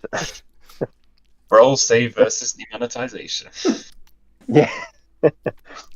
Yeah. Well, okay, so yes. You go. Any more jobs in town? I think there's one more thing, but we don't really need anyone else for it. I think Vil and I had realised, oh yeah, we're both wizards, and we both have useful spells. However, I realised an issue with this plan, which is that Wilsp only reads Gnomish, so presumably his spellbook is written Gnomish. I don't know if that's yes, I guess so. I guess it'll be the language of magic, won't it? It'll be the I don't know if spellbooks are written in like some actual language. No, the language of magic as per read magic is. I've never actually read the spell description of read magic, so. It's because when you teach each other your spells. Magical inscriptions of objects, books, scrolls, weapons, and the like that would otherwise be totally unintelligible. The personal books of the wizards and works already magically read are intelligible. This deciphering does not normally invoke the magic contained, but it might differ cursed. Furthermore, once the spell is cast and the wizard has read the magical inscription, he's therefore after able to read that particular writing without recourse to this. Yeah, so I guess maybe we'll both have to prepare a read magic for tomorrow. But we can just try and learn.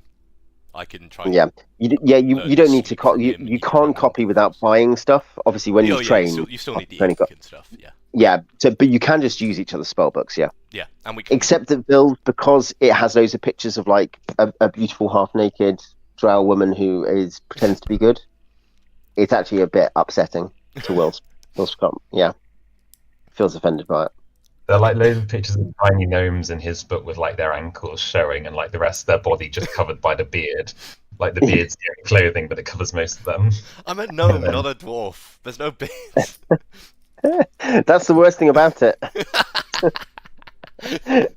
Gnomes can have beards. Gnomes can have beards, yes, but you're not gonna have like Godiva hair with beards. Godiva beard. Oh. I just remind you that Morthilla is intelligence 8, so she's just saying stuff because she thinks it's true. She's like, aren't gnomes? Don't they all have really long beards? Talking to Wilsp, who doesn't have a beard. I imagine I learned that all gnomes have like a really thin, almost like Poirot mustache or something. Yeah. It's like delicately like oiled, like on the edges, so it comes to fine tips. Yeah. Okay. Simon, roll for going back to the Grey Cat. Then that's where we are now, anyway, isn't it? So let's do that next. Get that. Okay. D10, right? 13. D6. You're inside. You're in the city, so it's D6 per hour in the streets or whatever. And more dangerous at night. Great. Yeah, you get back to the Grey Cat. Presuming nightfall, you go in. You go and see Zethra. He's recovering a bit, obviously, taking his time. You've been away. You have been out like several days. So I guess how long was his recovery period? Was it 2 weeks? 2 weeks. Yeah. Night falls. I'm never gonna let this die.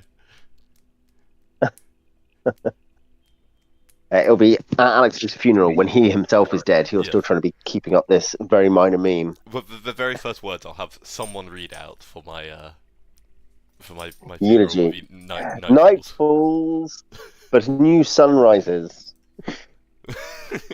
This is a moment not just of sadness but of celebration.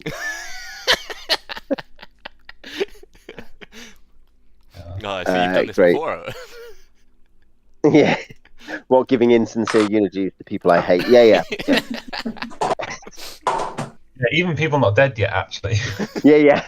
I've written. It's like how newspapers have like thousands of obituaries. Is that why I've had 4 obituaries? Yeah. I'm just practicing to get my most insincere tone. Yeah. Yeah, it's the same thing as that. Where I just have dozens of eulogies written just in case. Just in case. If you two want to, I guess that if you're hanging out the next day at home and not planning to travel anywhere, you can just spend the time reading, can't you? I mean, how long does it take to read a spell? I mean, not that long. I mean, to memorize spells, that takes, is it a number of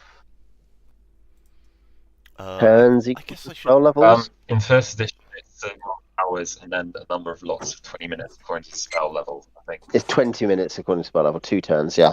So to memorize spells does require your downtime when you're awake. So hence, 10-hour adventuring day, so you have 14 hours. And essentially the point is you can sleep enough and then memorize spells, or you can not adventure and memorize lots of spells, essentially. It doesn't matter if you're low level, but it does mean, bear in mind that means that when you're high level, and it's never really mattered in our high level game, it's not come up much because people haven't blown through loads of spells. They might have gone through a quarter of their spells, but probably that's something we should track better in that, because as soon as you're using lots of spells, you're going to need a day to recover your spells, basically. Yeah, because you're going to spend a day studying your books to rememorize everything. Revision. Certainly looking at that. You can read it quick. You can read each other's books quickly, and that will let you memorize them in future. Well, or I guess, you can I guess just we spend need a day. To roll, see if we can actually make sense of it. But Yep. Excuse me. Let's see. What is my chance?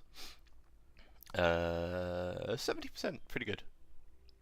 No, because you're both specialists, which means that do we have a lower chance? Yes, is it +/-15? This is under your int chance to learn spell. No, it's not. It's not under that. It's under the class description, which the same thing for Illusionist counts for everyone. So, which is nice and easy. It's +15 -15. Yeah. So if you're 70, it becomes 85, 55. Yeah, I'm at 70 because I have an 85% chance base. Ooh, la-di-da. La-di-da. I can't not learn conjuration spells because +15 would make me 100%. It is forced on him. He has to learn conjuration spells. Yep.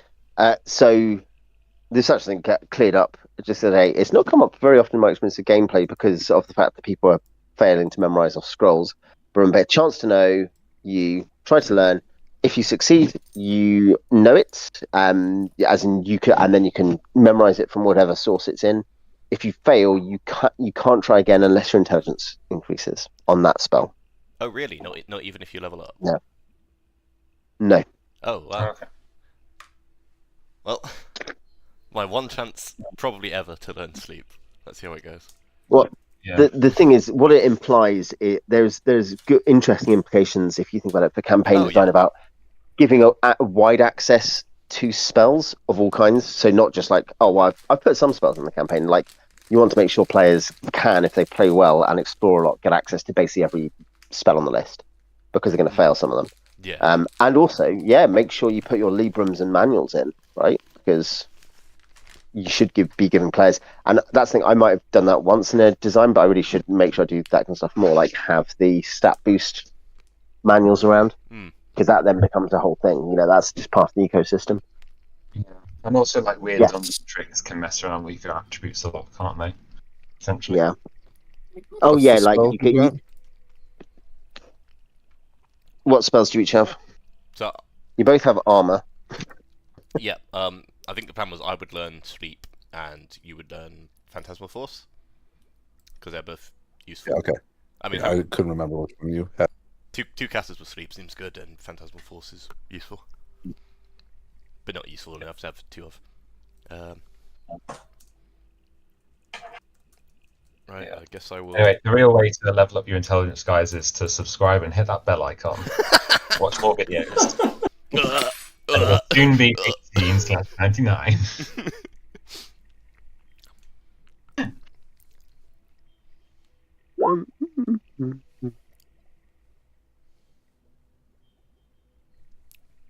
So yeah, Vil learns a spell. No. Alex does not. Yeah. It's an interesting thing. It is a thing, by the way, that that specific thing of chance to know has changed officially. I'll add to the house rules, but in second edition, it is you try again per level, which is I think is not. Basically, it depends on what access there is. But it does mean that when you have multiple mages in a party, it becomes a fairly minimal penalty. To fail, like it's a very small risk. Whereas if you're relying on getting scrolls or you're going to visit a trainer, then it becomes more restrictive. Whereas in first, unless you are below the minimum spells threshold, which is what's the minimum spells? Yes. So there's some stuff also. I should say that this changes between first and second. UA changes some of this, so I just have to write up a version of it. But I think I'm happy just to design that you get access to more spell scrolls and spell books and stuff, and so you have more chance to learn different spells. Because I think that's probably more fun than having less access. You also learn spells without needing to roll when you train. Like you get a spell on level up, don't you? So it's the way we've always run it. Is there a stat? Wilsp? I'm sure you're still a good mage. Oh yes, an adequate mage. I mean, I've split my efforts, you know. You'll figure it out eventually. Maybe I will. Maybe someday. What were we going to say, Jamie? So, is there a stat for minimum spells known in this edition, or is it that sort of thing not in there? No, there's not. But minimum spells known also applies to the system which got patched fairly quickly. The AD&D system of you roll through a whole list and just find out what you know, and then you have minimum and maxima. And I think that's something which, again, like you clock some stuff which just kind of mutated in campaign play. I think like between OD&D to AD&D to Gary's experience of AD&D into the A's. And some of the things that get changed are not in the same way. Some people complain about stuff, I'm sure, from AD&D, from OD&D. Some stuff is strong, some stuff is less convincing. I think the expanded class access in Unearthed Arcana, for instance, which is much more like second edition, I actually think it's pretty good. And I don't know many people who seriously like. The point is, you're not usually creating game-breaking combinations by slightly expanding the access. There were always dwarf clerics for their NPCs, so it doesn't matter if there's dwarf cleric. How far is that specific combination really meta-breaking? But other stuff obviously works less well if you read UA. But I don't think that the chance to know spell dynamic with minimum and maximum spells lasted for ages, or probably was ever super popular. I mean, with Gary and Co. I don't mean with like randos. Yeah, it does seem like one of those rules from AD&D that I might actually just kind of like say no, I'm probably not doing that. Yeah. Well, you then realise there's virtually never a complete. There's then only ever optional forms of giving people spells after that. That is the only version of like this is how many spells you know that exists in AD&D. That is like otherwise it's like, oh, the DM could advise you on how many spells you have, or maybe UA is like you could pick one spell from each of these categories. So after that, it's only optional systems. Yeah, just like default to just like you just automatically learn understand one new spell from your spell book per level every time. Yeah, I think as a basic principle, that's a good level up system. Giving people I give you 2 spell choices at first level, as well as read magic and detect magic. So you get like 2 spells that are like, oh yeah, these are the things I can do that are really active. And I think that's enough. I think when you're only picking 1 per day, especially. I think when I was doing what was it? I was running like a one shot of Gavin Norman's Winter's Daughter with some added stuff. I think I had something like it was just like 1 spell the wizards had, but I gave them like 1d4 spell scrolls or something like that. Yeah. Just so they had other stuff to do. Yeah, and especially in a one shot, I think that's too much. There's nothing that's really warping the campaign that way, is there? Because it's just a one shot. You're playing it for a session or 2. Great. Okay, so you spend some time messing on with that. What next? Were we gonna try the diplomacy plan today? What, betray your friends and break up your friendships due to a game? Yeah, we could go and knock on the front door. Well volunteered. We're just gonna ignore Owen's reference to an awful board game. Yes. I feel like that's the opposite of diplomacy. Alright. Is that the name of a board game? Yeah, diplomacy. It's like Risk, but without dice. Oh god. Yeah. Wait, isn't that just known as like killing people? Well, no. So it's like Risk played on a board, but everyone like writes down their moves, declares their moves at the start of a round. But like before you choose your moves, there is like a few minutes of diplomacy where you talk to people about what you're going to do, and then you do things. It takes about 10 hours to play a game.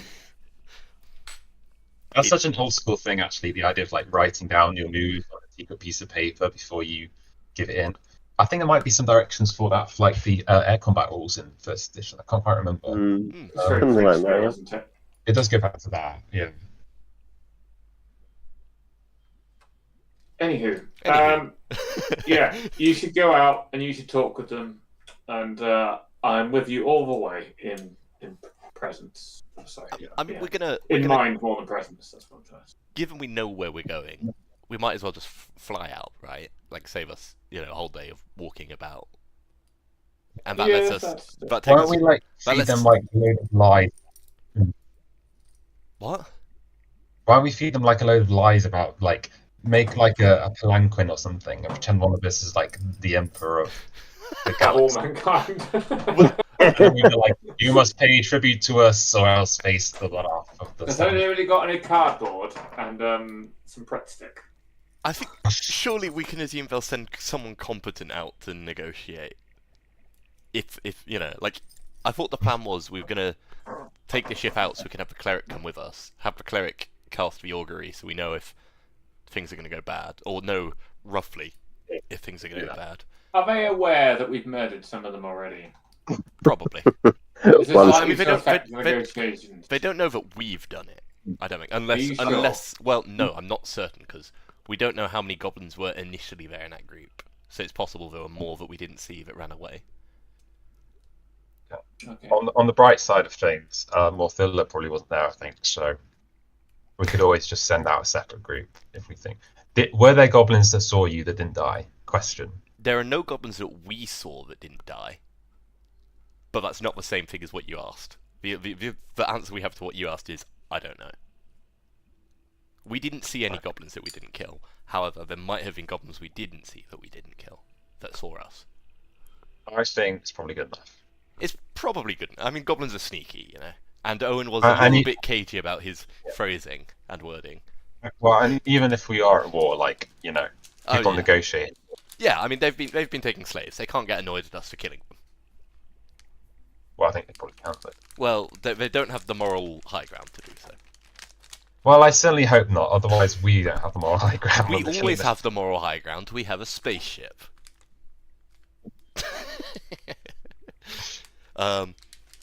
What do you mean I'm doing something wrong? My alignment's chaotic good. It says it here on the piece of paper. Yeah, you know. I thought my character is infallible. Okay, should we go and do it then? Yeah. I mean, I assume... Was it Vil who knew Scro, or was it someone else? I don't hear anyone else saying they know Scro, so I'm going to assume it was Vil. Yeah, it's just me. Yeah, brilliant. What is your charisma? I mean, wasn't this like almost a whole party had charisma 14? Yeah, I got charisma 14. Not me. Oh, the person who can speak Scro is not. Oh dear. What's your You can be the translator. You can be the translator, and somebody else can use their charisma. You know, someone stands there, you know, broad and imposing. So probably not Wilsp. Okay, Morthilla will stand there. It's not low, but it's not as high as you guys. Yeah. It's just 11, so it's standard. Yeah. I mean, I don't think, you know, having someone translate for you gives the same effect when you're trying to negotiate.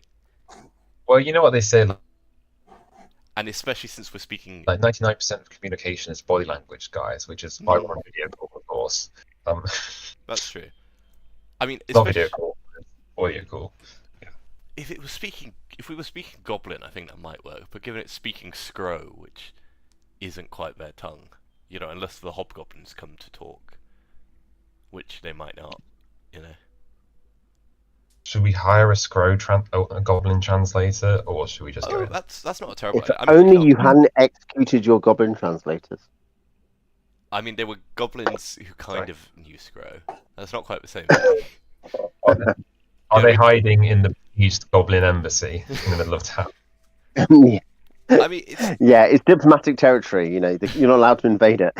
Yeah. No, there are probably. There's no Goblin Embassy. I will see if Bruno speaks it. If he is an NPC, you know. I mean, anyone who. I don't think he does.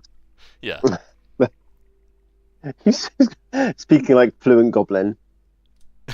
I just clocked on note of our conversation earlier, boys. I just noticed there is a NPC in this module called Bryce. As in. Not as in Bryce Lynch. He's not actually Bryce Lynch. No. There's just another NPC that you haven't met, or Bryce. We need to have that like an NPC who goes around our adventure complaining about the level design, and we're just all confused. Wasn't that person? This is such an awful dungeon. What do you mean? Show the door before the key. I want the key now. You know, I could just Google that. What's that, Alex? Wasn't that Percy Shelley's middle name? Or was that Bish? That was Bish. Right. Yes. B-Y-S. Like B-Y-S. I'm only one letter off. Bish. Kind of. Bish.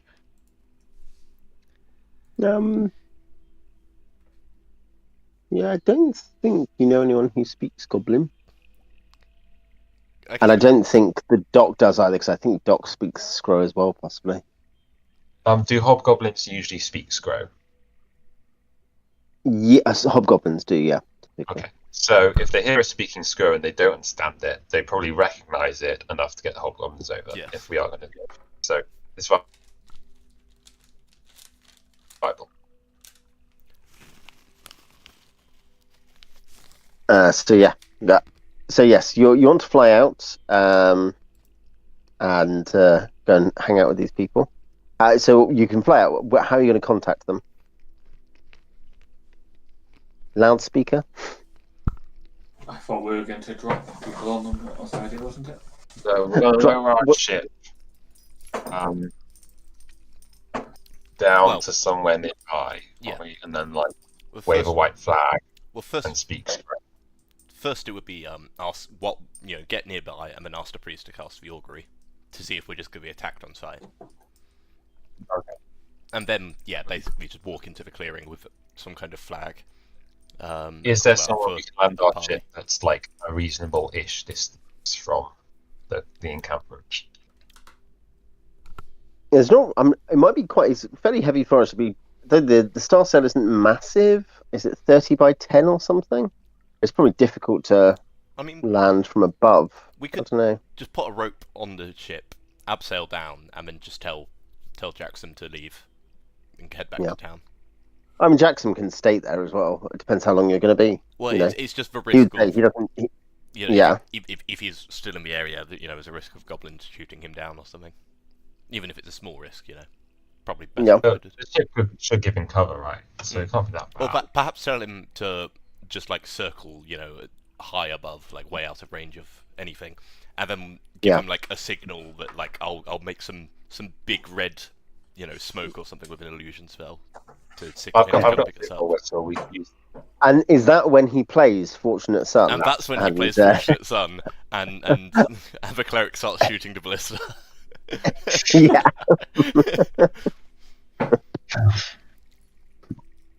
Yeah. I was going to say you could cover ballista bolts in pitch, couldn't you? Or catapult balls if you had one of those, and light them using produce flame. Yeah. Although I think if we were spreading fire, actually, a lit jar of oil would be more effective, right? Just dropping that. But both, obviously, good ideas. Great. Okay, you'll fly out. I don't believe there are any concerns about aerial encounters here. I know technically there might be. So roll. We're probably back at Alex, aren't we? Alex, you roll a. Are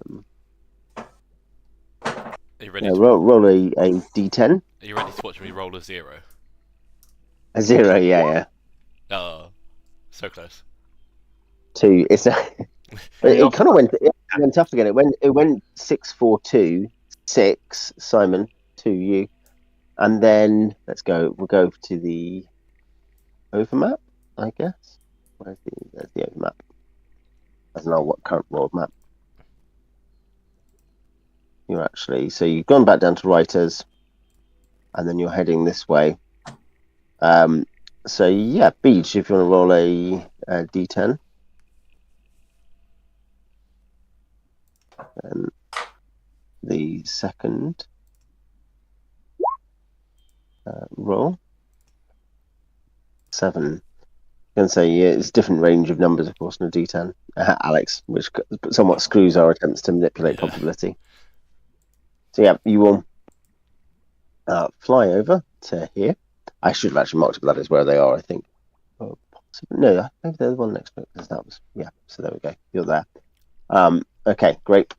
So you'll fly over, and then I guess you can find a clearing somewhere near where you think it is. I guess if you have 50 feet of rope, the ship can be 50-ish feet up. Yeah. I've got 50 feet of silk rope. Yep.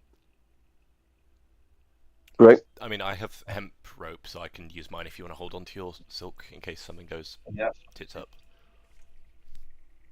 So this is your evacuation line. The hemp rope is your escape line if you need to get back on the helicopter. How much power does our ship have, just out of interest? How much? How much power, if it were to, if you were to try to use it to tow a car, for example? If we tied the ship to a tree, could we pull it out of the ground? That kind of question, yeah. Probably not, no. It's got high speed, but no torque. Yeah. I was just saying, I've got a grappling hook, so if we could, in theory, use it to pull up buildings and stuff. Yeah. I mean, if we were to play tug of war with a horse, how many horses of power would you assume? Yeah. What was how many? What's his pulling HP? What's let's say it's kind of buff HP. It's BHP, if you like. The fastest spelljammer in the world, says Jeremy Clarkson. Yeah. I mean, that's just getting far too into simulationist. If you're trying to figure out like based off its like how much weight it can carry, what kind of force it's measured weight capacity for what it can carry that isn't on board already. This would involve ditching the ballista and all crew, but it's 1,700 pounds. And that's just assuming everyone weighs 200 pounds because that's all their gear as well. And I think so basically you've got like it could, without you on it, you could assume it might be able to pull 1,000 pounds. So not quite like, is that a half a short ton? Is that something like that? But the idea would be if we want to that's not I should say that's not how much it can pull. That's how much it can lift. Pull up that's how the much it can building's lift. roof for rope bridge or something. Its press, relatively speaking, would not be much higher. Just looking at the equivalent strength conversion, it'd be about the same. It'd be it can press, it can pull slightly more than it can lift. Okay. Well, I'm just going to attach the grappling hook to the bottom of our rope just in case. And either way, it makes the rope easier to get hold of in the first place. I would say you can almost certainly tear out, if you've got a decent grip, you could tear out a sapling quite comfortably, I suspect. That's not quite what I'm looking for. All right. No, but I'm giving you a scale. Like, could you take out a redwood? No. Could you take out a sapling? Yes. But if you tied the rope to the top of the tree and you had leverage, could you pull the tree over? Thanks, that's very specific that it can pull anything between the sapling and the redwood.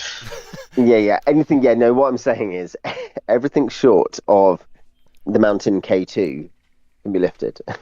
Oh, wow. You could certainly wreck a tree with it.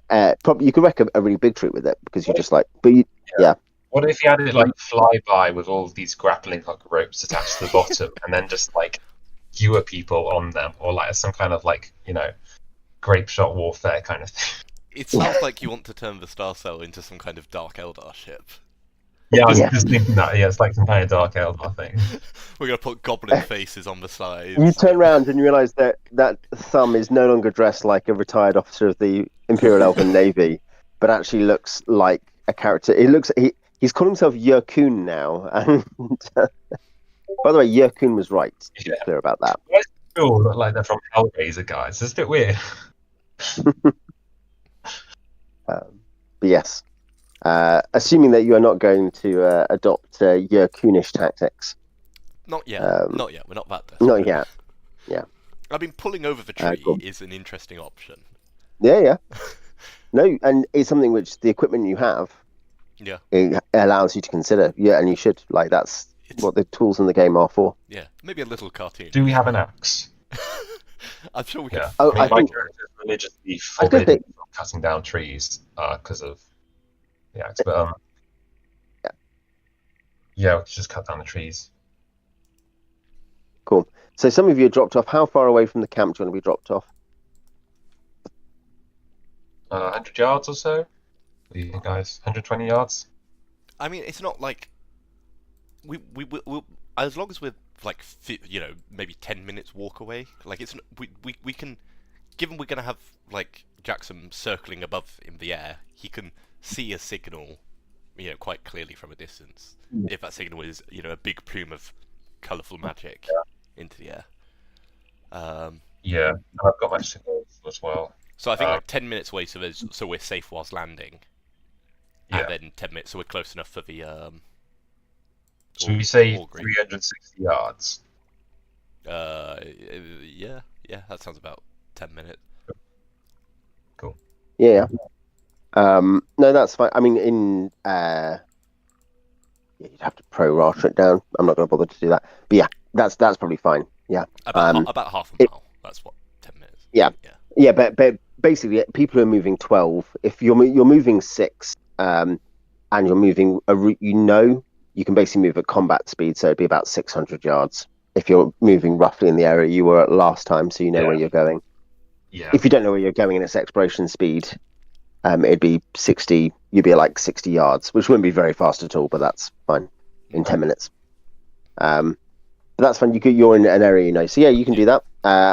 And How are you planning to, given that you're not catapulting ahead with a written message in anymore? What are you doing? Well, first things first. Ask the priest to do this augury. Oh, yep. We so yeah, we want to know if we're going to be shot on sight. Yeah. And what's the question? I mean, if we go to negotiate with the goblins, like, does it even need to be a question? It's just a course of action, right? Like, and then the results are good or bad. Something like that. I think it can be framed as a question, but yes, I think it technically is describing a thing that you would like to do. Yeah. You know, it's more or less.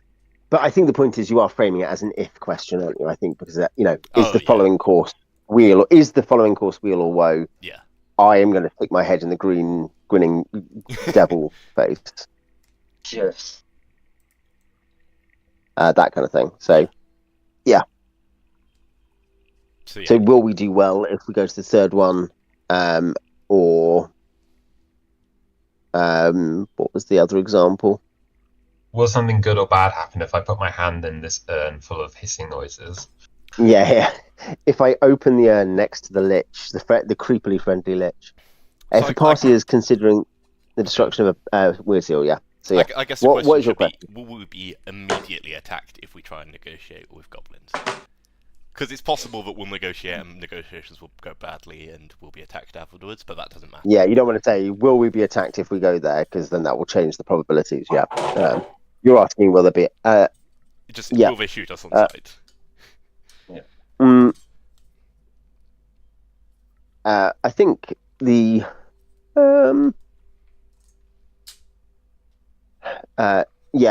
probably the response will be a great chance of woe, but a window of opportunity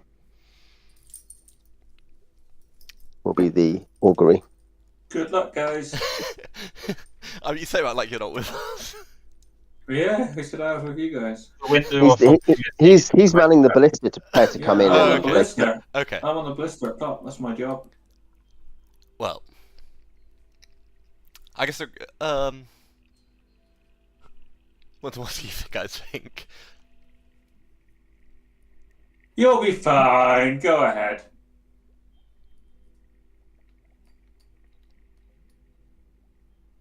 Jamie, any opinions? What do you think after hearing that? Great chance of woe, but a window of opportunity. Okay, crazy idea here. Yeah. We set up a new ambush and we kill another 10 goblins. Right. That's it. And then we do that 18 more times. How does that help if we kill 180 of them, we may outnumber them. Screw negotiations. We whittle them down until they start to lose their advantage, and then we destroy them later.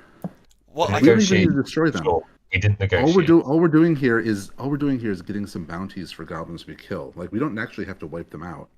No, but they did just say they did just say that if we did wipe out this tribe, there'd be potentially additional rewards. Yeah, but that's hundreds of goblins. That's a lot. Yeah. I feel like we should do like 10 more and then tell them, if you want us to wipe them out, you got to name a bigger price. Don't want to do it for free too soon, guys. We can do a 10 goblin a day combat each session for the next year. The whole reason to go for negotiations is they will change their tactics as we start using guerrilla warfare. So if we can open a dialogue, we can use that for intel gathering, figure out what we think they might do, how smart is their leadership, how well trained are the goblins, try and figure those things out, which we didn't really get from the negotiations, the interrogations before. Yeah, okay, so unless we attack now, I think the only other thing I would suggest if we don't would be to go back, find Goblin Expert, find out something about some insignia or something from the other Goblin tribe, and then frame them for the killing of the other goblins. I mean, we could do that in future. Okay, so save the severed heads then, in that case, and then we go and try and negotiate. I think we've already cashed in our goblins. Yeah. For any more heads though? I mean, they want to keep the severed heads. It's like if you're paying someone to kill goblins and they're like, actually, can I keep the goblin heads? And then we come back the next day and cash in some more goblin heads. You're like, I thought it was, yes. Can I keep the goblin head? heads as yesterday. Those look more rotten than the ones from yesterday. Alright, fair point. Yeah. Not to mention all the people who start like breeding goblins in their back garden. Yeah. Just so they And have that can't really be solved. That can't be solved by just taking the heads away, can it? You'd have to have inspectors. There's going to be a whole bureaucracy of goblin inspection to make sure people aren't farming goblins in the MMO sense of the word. Yeah. I mean, you made that so much worse by saying it can still be done with the heads gone. Yeah.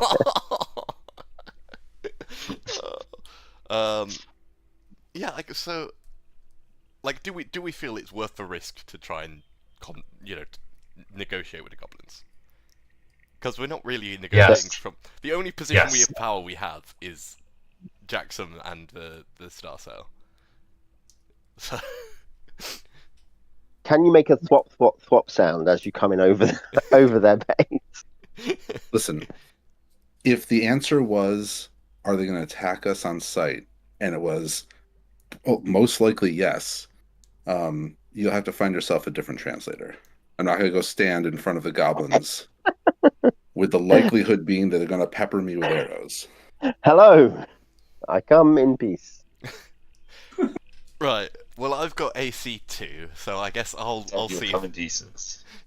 So, if I step out and reveal myself and say, "Hello, I'd like to negotiate. I'd like to speak to your manager," and see what happens, then you can come negotiate if they don't shoot me, or come help translate if they don't see me. Let's just see how it goes. Okay, brilliant. I'm willing to do the stupid thing. Sure.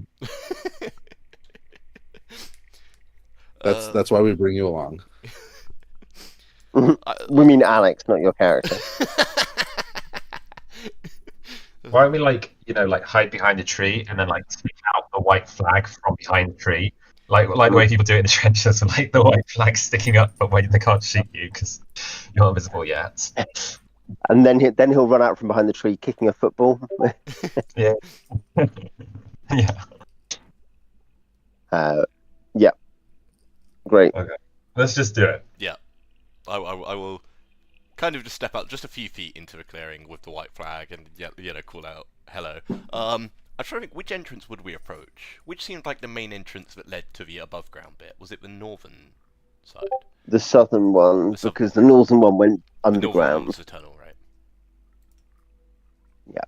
Brilliant. Let's go. See ya. 50. Yeah. So, let's watch a man get himself killed. Wait, just to clarify, can I climb a tree just above him and have my fishing net ready? What's your fishing net gonna do? Yes. In case some warriors run into him. Okay. What is your charisma modifier, Wilsp? My charisma modifier is your reaction modifier. Plus 2 if you're 40. Plus 2, yeah. Not bad, not nothing. Not nothing. That's not terrible. That's good, in fact, isn't it? That takes you unadjusted for anything else. Yes, because it's on top of 86. You can assume that it is adjusted for them not liking you. Yeah, but yeah. If it was not adjusted for anything else, that would be a 5 because of your 2. As in, because it's a 7 and it's improved because it goes down to low is good, much like most 2d6 systems, I guess. But right, okay. Let's have a look. Player characters are friendly. So they would be, at 5, they would be friendly. However, they are negative from the off. But yeah, they'll start to jeer at you, Wilsp, in Goblinish, and start gesturing rudely. Wait, sorry, if it's plus 2 reaction, then higher should be good, right? No. No. That makes far too much sense. 103. There's... Thaco at least has a reason for low being good, but there's no reason for reactions to be low. I think it's tracking.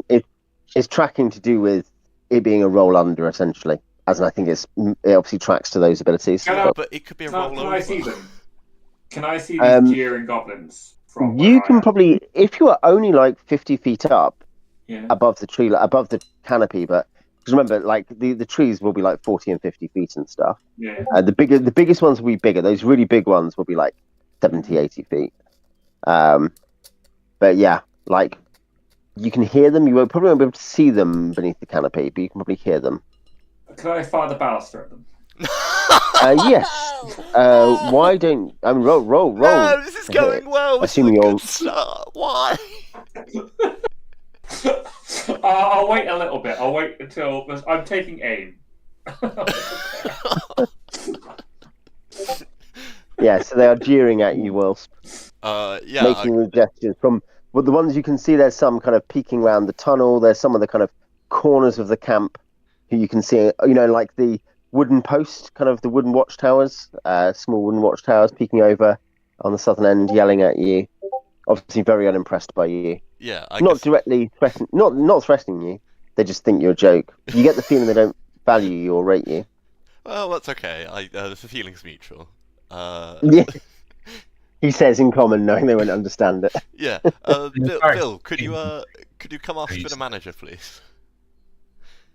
Bill, Wilsp will say, kind of looking back over his shoulder and ask, they've not shot me on sight. Have any of the Scro showed up yet? Oh, presumably, by the way, I should say, presumably you have Bruno with you. Yeah. I should have asked before, because he's coming on this mission, so yeah. He'll be hanging out, I guess, with Vil, given that was the agreed plan. No, there are no sign of any hobgoblins at this point. Okay, then I will come forward and talk to the goblins and translate. Yeah. Yeah. They do look at you in a very confused fashion, Vil. You're fairly sure you hear some sort of abusive term for elf, but like with a tone of confusion. Elf indicating miscreant. Yeah, in Goblin, elf and miscreant are the same word. But it's not one of the complementary miscreants. Obviously, goblins have 30 words for miscreant. No, goblins are lawful, so it's basically they're kind of the bad stuff they praise is being able to hit people really hard and get away with it, and be in charge afterwards. Yeah. Great. Yeah. So yeah, Vil. Apart from hearing them be a bit confused, they will continue to yell, I think. Yeah, I guess we'll suggest some things for Vil to say to. So I guess starting with asking Vil, we wish to negotiate. We want to speak to your leaders, and have them say about the Scro and see how the goblins react. Yeah, what do you say in Scro, Vil? I will repeat it sort of, but I'll make sure I say chieftain instead of leaders. I don't want to talk to the Scro. I want to talk to the goblin leaders. I mean, I guess it'd be probably worth speaking to both, but separately. So, yeah, that's a good point. I do not want to talk to the Scro. I was nearly in the Elven Imperial Navy. I have no interest in negotiating with the Scro. Vil asks if he could set up a prisoner's dilemma with these goblins.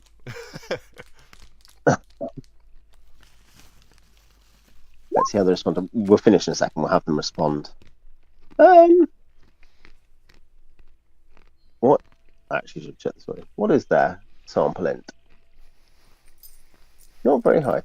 I mean, yeah, they'll shrug, and one will run off, and will. Let's. I'm going to make one other check.